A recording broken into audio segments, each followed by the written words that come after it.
Le ministre français, comme son équipe, n'ont rien laissé paraître à l'issue de la rencontre avec le président Mahamat Idriss Déby.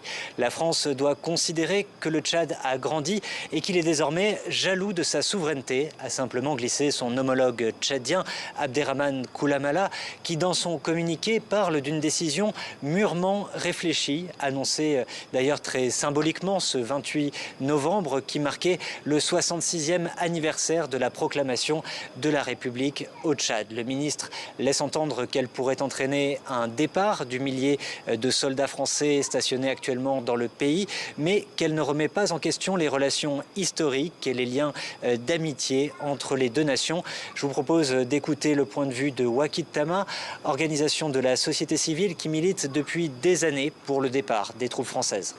On demande le départ, très bien. Ce que les Tchadiens attendent, c'est concrètement, c'est quand?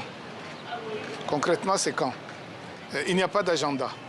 Les troupes françaises partent, elles jouent un rôle dans la défense. Il va falloir que l'armée maintenant assure. Aucun calendrier n'est encore disponible d'un côté ni de l'autre. C'est en tout cas une page qui se tourne dans une longue histoire de codépendance marquée par un siècle de présence militaire quasi continue au Tchad, pays qui a connu le plus grand nombre d'interventions françaises sur son territoire, au moment même où Paris envisageait de réduire drastiquement le nombre de ses soldats déployés sur le continent.